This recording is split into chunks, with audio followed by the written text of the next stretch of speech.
Knights, their time has arrived. I think last week that 10-man performance in the preliminary final was absolutely exceptional, so I'm going for the Knights.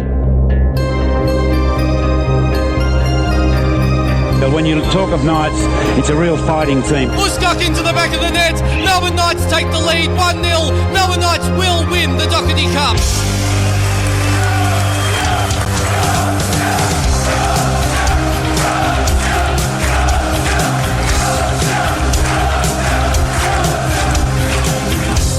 Croatia looking for a finals berth. That's it!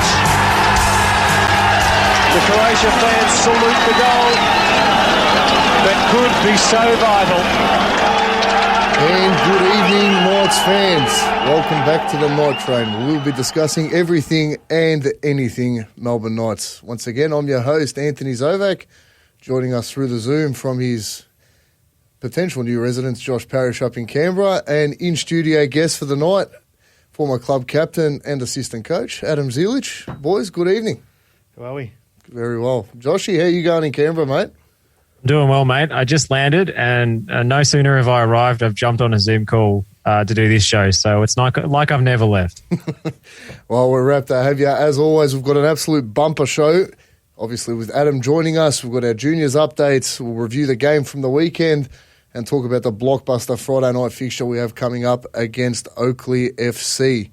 Now, just to give a quick thank you to all of our sponsors, I&D Group, Living Gems Lifestyle Resorts, the Melbourne Croatia Soccer Club, the Australian Croatian Clubs of Melbourne and Geelong, Adcon Group, Evolve Reinforcement, Empire Global, and the St Andrews Hotel, which is, as always, our show sponsor.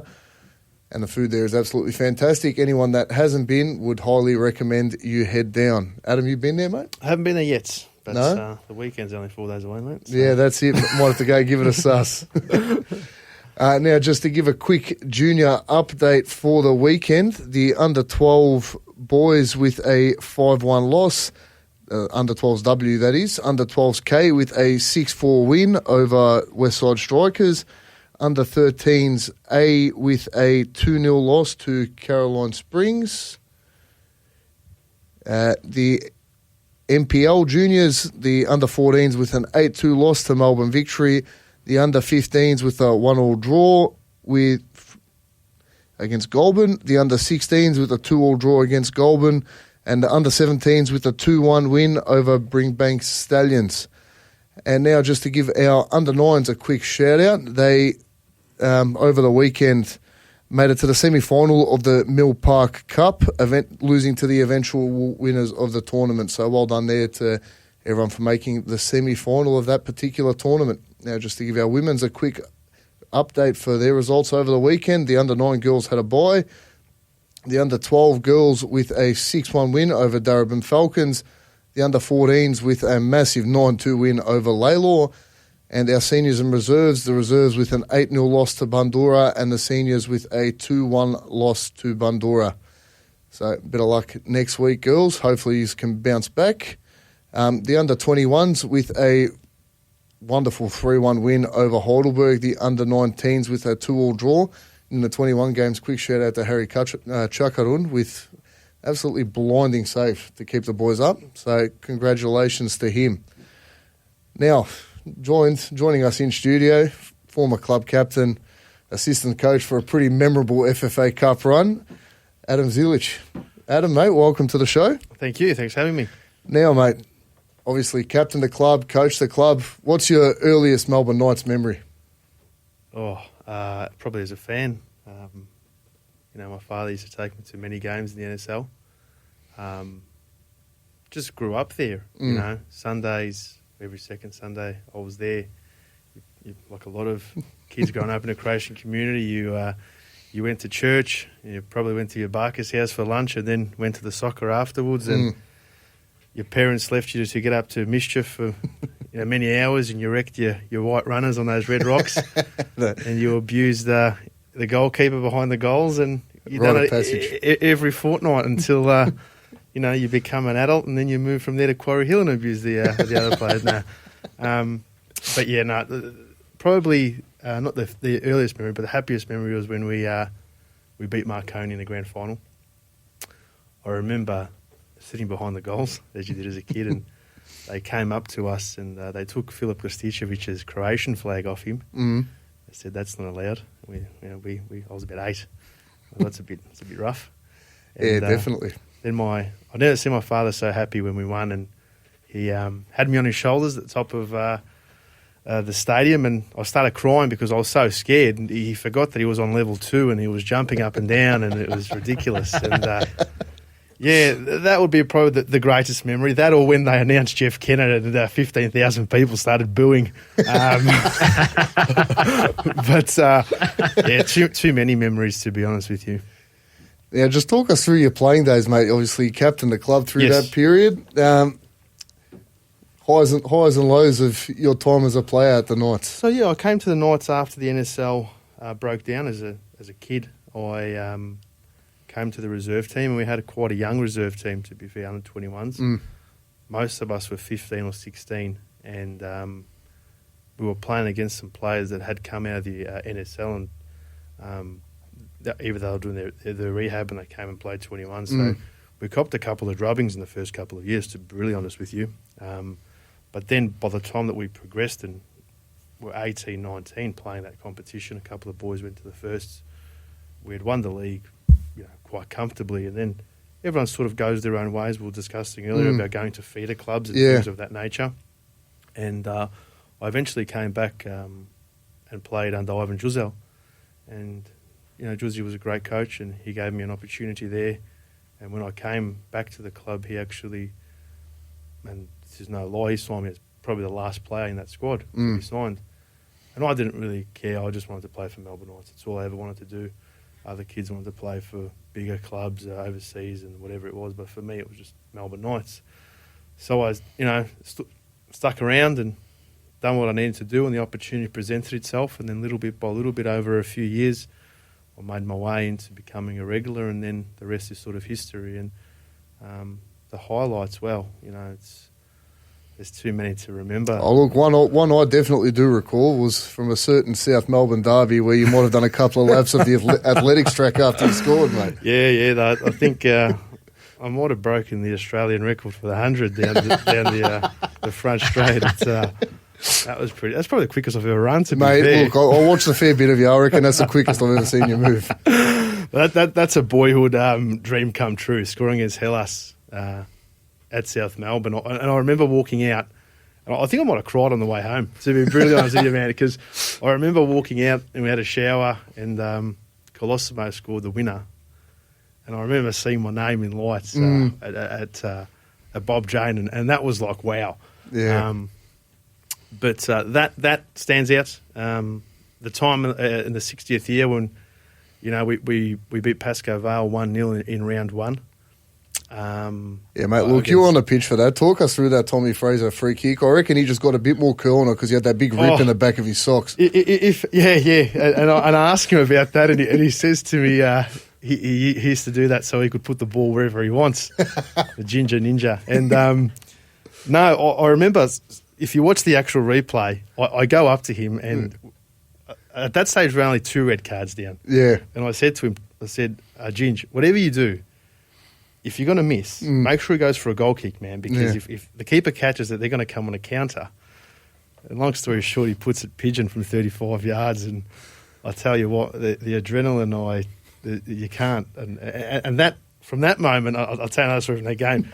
David Kusterer came on as a sub, young boy at that stage, probably 19, and Quarry Hill is, you'd think there's 15,000, 20,000 people. There's a massive bouncing Melbourne Knights flag, and he's got tears in his eyes, and he says to me, F me, Zilla, this is amazing. And I'm like, oh no, just keep playing. It was about 3 or 4 minutes to go.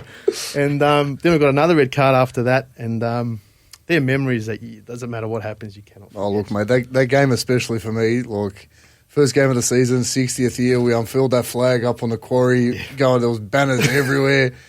And you caught 3 red cards and somehow managed to walk away with a 1-0 win. Unbelievable. Only Melbourne Knights. Melbourne Knights. I do remember Tommy Fraser coming into the club rooms after. The joint was bounced like we just won the granny. And he goes, is it like this every week? No problem, mate. You just keep coming back. No. Plenty of memories. That same year, I was fortunate enough to score the winner against Dandenong Thunder, 4-3, and that was the night after the gala night. We went down 2-0 again, and we came back to win 4-3. And then, obviously, when I, came back to the club in that assistant role, that FFA Cup night was really something magical. Yeah. Everywhere you looked, there was young kids in the Croatian tops, in the Melbourne Knights tops, and that slogan of generation to generation really wasn't just a slogan. It was that was legitimately, you could see it in front of your eyes, where children with their grandparents and their parents, and that makes you proud. And the result, irrelevant of the result, I think our boys at that stage, we played something like 3 or 4 games in 8 days. Yeah. It was always going to be difficult, but that was a celebration that, of who we are as a club. And if I remember correctly, on the as the boys were walking out, there was a banner that said, "Survival is resistance." Existence is resistance. Something yes. of that, yeah. So it was exactly that. Yeah. And for those who know the history of our club, that's been like that since day dot. And it is great. There's many great memories, and like you do have some hard times as a player or as a coach where results don't go your way, but the people that you meet and the memories that you have of the club far outweigh any negativity that you do come across over the years, because it is just such a special place. Oh, look, mate, truer words I think have never been spoken, but we'd be remiss not to talk about that cup run. Obviously, you and Marian coming in as interim coaches to see us out through the rest of the year. Ideas with no eyes. No ideas, mate. But just through that cup run, obviously we came up, I think we played Avondale first and then obviously South Melbourne at home. Two absolutely massive games. Yes. Team at that point in time probably, in a bit of a dive in terms of form. Mm-hmm. You guys came in and steadied the ship, and just talk us through what that sort of experience was like. Yeah, so I was fortunate enough that Mickey Trullina called me down to do some fitness work with the boys, and I know a couple of the lads because I used to play with them, and a few of them were my friends. That didn't eventuate, and I went away and I got my wife pregnant, to be really honest with you. And about 5 months later, I received a phone call from Marian saying, "Zilla, what are you doing?" And I said, "Well, not much, mate." And they said, "Can you come and help me?" I said, "What are you doing?" He said, "I've just spoke with Parva and he wants me to take over, but I need you here." And you thought you were getting stitched up to do a bathroom reno? Well, I just thought 100%, well, you're moving house. And long story short, he's like, "Yeah, we've got a game tomorrow." Okay. He's like, "Yeah, it's against Avondale at home." Fair enough. So I went down there and he goes, "I'm playing. You're going to sort of coach." I said, "What do you mean I'm going to sort of coach?" He goes, "Well, I want to play." And long story short, all I went out there and I walked and there was talk about making the ground thinner and this and that. And conspiracies everywhere after that so result. Speaking of deers with no eyes, this is a true story of that game. So Marian took himself off after about 60 minutes and we're going into extra time. And I say to Marian, it was about just before half time, I said, "Jan's cooked, mate. There's no chance. You got to take him off." Fast forward 5 minutes later, he scores the winner. And working with alongside Marian and Ivka and people like Budin, they're just the general people that you meet at Melbourne Knights. Everyone's great. So that was the Avondale game, and the squad that was there was a good squad. They got some great players, and as I said, I was fortunate enough to know a few of the boys. Juzzy was a pup when I was playing. He came up through the ranks like a 15, 16-year-old, and I still have, I hold him in high regard as a footballer. I've told him what I believe he needs to do to become great, and he's always had that about them. But I think he's a great footballer. And then there's also other boys there which I have known over the years. I heard you talk about Chucky before, and Caleb and Nicola. And I was fortunate enough to meet, all of them, and even some boys that have now moved on. I thought they were great footballers. And in my personal opinion, I just think it was the workload that got to the lads in the long run, because there were just so many games, and people don't understand. Like we had boys that are working on the sites, you're up at 5, 6 in the morning, then you're coming to training and you're playing games. It's non-stop. But, the game against Hellas, once again, there's something there about South Melbourne. And you have to be honest, as a Knights supporter, we may not like them, but they're a great football club as well. And that's what adds to that rivalry. Because you can't manufacture a passion like that. That's a rivalry that's been built over 30, 40 years. 100%. Hard fought games. Some go your way, some go. Some days you leave with the biggest grin on your face. Other days you leave wiping tears out of your eyes. That's it. That's the nature of football. And you look at some of the players that they've produced. I was speaking to a friend of mine, actually, funny enough, on Thursday. He was speaking about that club, that World Club Championship that the South Melbourne team. Look at some of the names they've had. Yeah.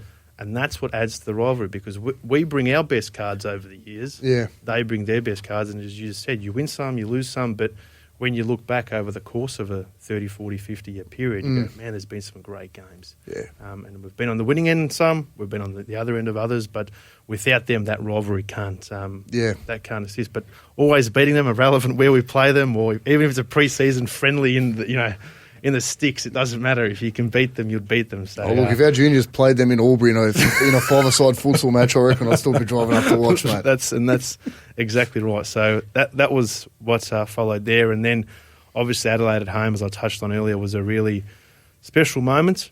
And then, we unfortunately lost the Doherty Cup final to Hume.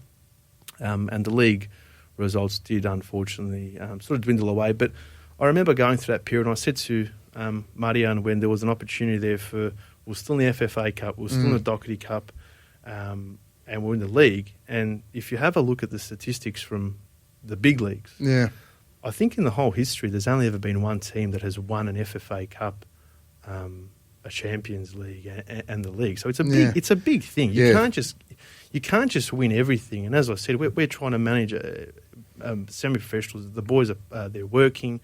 So it was full credit to them, because they gave us as much as we could. And I know that Marianne is a very passionate Melbourne Knights man as well, and he gave everything that he could. And at the end of the day, it doesn't matter where you eventually ends up, should I say. You leave the club shaking hands, looking people in the eyes, and then you wait for the phone call again, I guess, to see where you can help out in whatever capacity that is, as a fan or a volunteer, or in whatever capacity. 100%, mate. Couldn't agree more. But just through your playing days, you're probably a fan favourite. Given you're one of those players, you just played with that heart and a clear love for the jersey. Something myself, especially as a supporter, you love to see that sort of stuff. Just talk us through what it sort of meant to you to be pulling on that jersey on a weekly basis. It was everything for me. A lot of people growing up never understood what that club meant to me, and I've got, I look back at some homework over the years at school. I was never good at school, but so I used to write about the Melbourne Knights, and I've got somewhere there that there was an exercise we done at school when I was about grade 2 or 3. So what do you want to be when you're older? And there was, I want to be a leprechaun, and I want to be rich, and I want to be an elf. And one of the things was I want to play for Melbourne Knights. And that's just what it's always meant to me. It's once I got there, it was sort of as if there's nothing else after this. It doesn't matter what comes. This is it for me. And I remember, as I said earlier, going to games with my father. My grandparents were there, and my family has been involved in the club for a long period of time. So for me, it meant a hell of a lot. And that's why I was never the most skillful player, but I made up for that with my fitness and my ability to give everything every week. And then I got to a period where give someone else the opportunity to do such, and hopefully that they could carry that flag a little bit more. But I am, just as much a fan as you are, and I see the same thing. When I see a player play with ticker and give everything for the shirt, irrelevant of their skill level, there is something different. And that goes for any sport that you do follow. It does stand out. So they're the players you remember. 100%. And as I said, I am a fan as well, and there's plenty of players over the years. Melbourne Knights is fortunate enough to build a football factory that you can remember a lot of players there that are so skillful. And but there's plenty that play with ticker, and they're just as important. So speaking of this football factory we've produced down at the Knights, who do you reckon the best player you played with in your time at the club was? Both in that famous under-21 squad that won so many championships and the senior setup. There was some really good players. Everyone's different. It's very hard to say who's the best player because you've got so many different positions. But like Tommy Fraser was a freak. Yeah. He was. I'll pump his tyres up a bit if he probably tunes in from wherever he is. But he was apparently, I don't know if he still has that title as the youngest captain of a non-league side in England. And he came up through the Brighton ranks and legitimately, if he wanted to, he could hit a footy 30, 40 yards and it'll hit a 20-cent piece. Like, he was ridiculous. And his banter was fantastic. He was on a holiday here, but he was taking the mickey and he was just a brilliant footballer. Ljubo Milicevic, obviously, made his football credentials speak for themselves. 100%. And I remember I did play alongside Ljubo later in his career, but we were in that 2013 team, which I still believe, 8 years later, that we probably should have won the flag. We probably underachieved, losing to South Melbourne in a semi. But Ljubo would stand next to me. If Budishich just gets onto the header open at the back post, we'll I maybe have a different conversation. I had a chance last couple of minutes as well. It just didn't fall right. But I remember playing against next to Ljubo, and he'd be like, "Zilla, I'm bored." What do you mean you're bored? You're playing, man. He'd take the footy and he'd skin 4 or 5 players. He'd play a great pass or set something up, and he'd come back and just be laughing to himself, and it's just like, that's Ljubo, you know what I mean? Like, he's just a different cat. Marijan Svicovic, brilliant footballer. He could, you could turn on a penny, mate. Especially that year, that 2013 season. I think he won the MVP that year. He was absolutely phenomenal that season. Tommy Uscock is the player, I know that these guys are all my mates, but that's a bloke who plays with Ticker, like Frana. They play with Ticker, man. You try and beat him. He's just, they fight, you know what I'm saying? And when you've got a player like that next to you, it's you lift as well. But so many good players over the years I was fortunate enough to play alongside, and even from a coaching perspective, man, what the coaches I had at night, so Juzi, Magdic and Stabat, like, playing-wise, they're brilliant footballers all in their own, and coaching-wise, all the great coaches as well. So I was very fortunate to play alongside some great footballers and be coached by some really good people as well. Adam, do you think it's more important in the NPL for those players with ticker to come to the fore? I mean, I was talking to Ryan Scott a little while back when he's made the leap to the A-League, of course, and he's saying the NPL is kind of insane. Like, you work as a brickie, wake up at the crack of dawn, then you got a 8:30 kickoff at Summer Street and you're falling asleep midway through the second half. So, is it actually more important in this particular division to have those players with heart to kind of fight through the pain barrier and the fatigue barrier? Yes, most definitely. It's a mindset. And funny you say that. I remember rocking up to training and you get there about 5 o'clock and there'd be 3 or 4 people sleeping in their car, just getting a half an hour kip in. I was one of them, man. I was a regular. I was a regular there. But I think it's a mentality thing. Where if you have to fight for something, I speak about this club and having to fight for its identity for so long. And that's why we are so proud as a community and as a club, because we've had to fight for it. Well, the same thing goes for these players coming through the ranks. If you've had a red carpet rolled out for you your whole life, then I think it's very hard for you to have that mongrel about you in other avenues of your life. And if you look at people with that work ethic, it's not just their football where they're exceeding. They exceed at other avenues of their life. But most definitely, to answer your question, I think that it is important to have it at this level, and especially if kids want to go on to that next step, which I think this generation of children don't understand how hard you actually have to work. And I had this conversation with this gentleman I spoke with on Thursday. The people that I watched growing up, NSL players, for them to play professional football, they had to work like dogs to get overseas to Europe. There was no minor stepping stone in the A-League, and this isn't any disrespect to the A-League, but it is professional football where people can get there and say, well, I'm a pro. Yeah, you are, but the standard of football isn't one that is going to set the world on fire.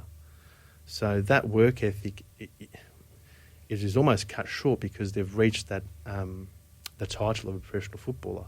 Whereas if that was eliminated and you had to go against the European boys, well, you have to work a hell of a lot harder. And that's how it was in the 90s when those people were in the NSL. And that's what we grew up watching and thinking that I have to legitimately work like a dog to get there. And I've had this discussion with people who are my age. We probably got the short end of the stick, the kids born that sort of 86 to 89 period, because the NSL fell apart and the VPL kicked off. And all those boys that were playing at your South Melbournes, your Melbourne Knights, your Gippsland Falcons, they came and played against us. And we had to work like absolute dogs to get noticed, to even have a sniff. And you can look it up. My first game for Melbourne Knights, I came on 37th minute as a centre midfielder. And I say this story, I've said it a few times. I came on against Oakley, and the midfield was George Goutsoulis, Con Boutsianis and Bill Damianos, okay? And I came on as an 18-year-old. Damianos turned me that quickly. Now, here we are 15 years later. I've still got vertigo, how fast he turned me, mate. And it was like, that was your baptism of fire. Michael Cassija up front, they're Socceroos. But where I'm going with that is the work ethic that we had to have just to show face, and then obviously have the privilege of doing it in a Melbourne Knights top. We wanted to work really hard. So, yeah, long story short, to go back to what you asked, the boys that are coming through the ranks now from NPL to A-League, they have to have that work ethic. And if they don't, they will get found out eventually. Strong words. But, look, I don't think I'm going to disagree with you there, to be honest. That baptism of fire that you talk about, you really look at those early years, especially in the VPL, some of the players you had. You was a youngster trying to break into that, you know. That's the thing. Even at Melbourne Knights, some of the players that were there, like Joe Korzich, was in his peak, and if you saw what Korzich could do when he wanted to, it was just, you know, Barrow was a young kid. Barrow was only a little bit older than me, but he was built like a full-grown man by the time he was 17, 18. So he was there. Caldwell was up front. Even you had Pelican coming back.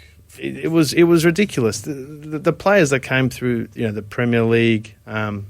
Once the NSL broke down, it was great for the Premier League. Yeah, like the Premier League as a league, that first 4 or 5 years was incredible, ridiculous. And then they slowly filtered. A lot of those players came to retirement age. And look, this is no knock on the NPL now, but the Victorian Premier League, when the NSL broke down, was a ridiculously good league. Yeah, no doubt.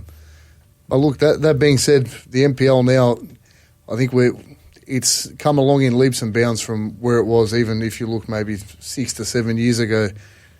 You know, just the level of talent you've got across the league now is absolutely phenomenal. Yeah, that's a fair call. I think that if you look at it across the whole league, there's a lot of good footballers, whereas the VPL had your 6 or 7 standout teams, and then you had some real whipping boys at the bottom. But the NPL, look, there are some good footballers that are coming through, and if you're fortunate enough to speak to people outside the footballing circle who sort of have an interest in the NPL, they still speak highly of, you know, the level. Avondale, man, if you like it or not, we don't like them, but they play some nice footy. I watched all the Knights games, and I said to you earlier there that Knights are just a little bit away from everything going right, like yesterday's result. They're not far away. It's just something needs to tick there. There's some good players in that squad. Across the board, man, the league still produces good footballers. Well, speaking of the Knights team, you as an ex-player and ex-coach, how do you think we're sort of travelling up till this point in the season? I like watching. I've watched every Knights game this year, funnily enough, and I think that you're getting a lot out of players that when I was there, they're still around and they're starting to do things that we told them to do. Like Gian's goal yesterday. If he does that every week, he's banging in 15 because he gets those opportunities. Yeah, just the one touch and hit it. Don't dilly-dally, touch it, hit it. Caleb's had a solid year. Juzzy, I always rate Juzzy. Yeah, it's because I've played with him, and that's me holding on to my youth. And you've picked up some great players. It's just as I said, Melbourne Knights we're just one step away from results going really well. Yeah, and it almost feels as if, even when we are in that position, like yesterday, I'm watching the game and I could almost feel there that something has to go wrong here. Yeah. But that being said, there's plenty to look forward to. It's still you've got some good youngsters coming through. Sanchez can be anything, man. When I was there and I saw him play, you can just see the kid was born to play footy. Oh, we're big fans of him on the show, mate. You know, so he's got a big future ahead of him. There still is some relatively young players there. you know, the boys are going to be all right. If they string a couple of wins now, you can still make a push for finals. And if you like it or not, no one wants to play Melbourne Knights, especially in a final. So 100%. Injuries, stay away from injuries, stay away from the suspensions, and the boys that they could potentially be coming home with a wet sail and causing people some headaches. 100%. Guys, we're going to go to a quick break. Thank you again, Adam, for joining us on the show. When we come back, we'll have a quick around the grounds and we'll review yesterday's very interesting fixture.